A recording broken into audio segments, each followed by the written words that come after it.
নমস্কার, আমার নাম সঙ্গীতা গুপ্ত। ট্র্যাজিক লাভ স্টোরি আমাদের ইন্ডিয়ান অডিয়েন্স খুবই ভালোবাসে, যেমন লায়লা মাজনু, রকস্টার, সালাম তেরি কসম। বিবেক সোনি পরিচালিত মুভির কাহিনী আরাফ এবং চাঁদনিকে ঘিরে তৈরি হয়েছে। দুজন ইঞ্জিনিয়ারিং ছাত্র ছাত্রীর মধ্যে বন্ধুত্ব, উচ্চাকাঙ্ক্ষা এবং ভালোবাসার মাধ্যমে একে অপরের সাথে জড়িয়ে যায়। টিজারটি উষ্ণ ও স্নেহপূর্ণ আবহের মাধ্যমে শুরু হয়, একটি নতুন সম্পর্কের মধ্যে উত্তেজনা ও সরলকে তুলে ধরে। এরপর খুব দ্রুত সবকিছু পাল্টে যায়, যা মানসিক অস্থিরতা, দ্বন্দ্ব এবং হৃদয় ভেঙে যাওয়া ইঙ্গিত দেয়। দ্য বাস্টার্স অফ বলিউড, এই সিনেমাকে আপনি প্রশংসা করুন বা না করুন, লাক্সে অভিনয়কে প্রশংসা করতেই হবে। লাক্স আছে মানে মুভি দেখতেই হবে, মিউজিক তো ভালো হতেই হবে। যেই লাভ স্টোরিতে মিউজিক ভালো হয়, মুভি ফ্লপ হওয়ার আশঙ্কা কম হয়। সচিন জিগার এই মুভি মিউজিক ডিরেক্টর, ডাউট করা উচিত নয়।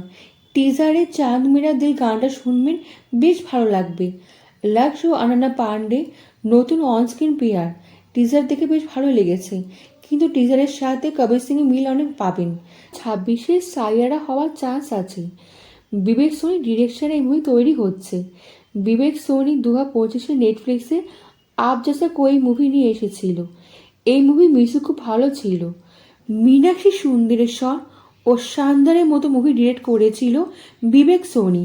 ধর্মা প্রোডাকশনের ফিল্ম, তাই লোকেশন, সেট ও বাজেট নিয়ে চিন্তা করতে হবে না।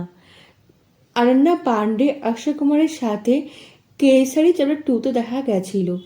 কেসারি চ্যাপ্টার 2-তে ভালো অভিনয় করার চেষ্টা করেছে, আগে থেকে অনেক ইমপ্রুভ করেছে।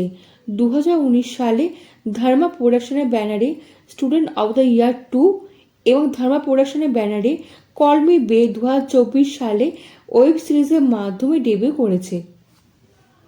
1 মিনিট 32 সেকেন্ডের টিজার দেখে বেশ ভালোই লেগেছে। ট্রেলারে অপেক্ষা করে থাকলাম। ট্রেলার দেখলে নতুন কিছু জানতে পারবো এবং আপনাদের জানাতে পারবো। এই ভিডিওটা আপনার কেমন লাগলো কমেন্টে জানাতে কিন্তু ভুলবেন না। লাইক ও সাবস্ক্রাইব করে দেবেন, দেশ বিদেশের বন্ধুর সঙ্গে ছড়িয়ে দেবেন। দেখা হচ্ছে পরবর্তী ভিডিওতে। ভালো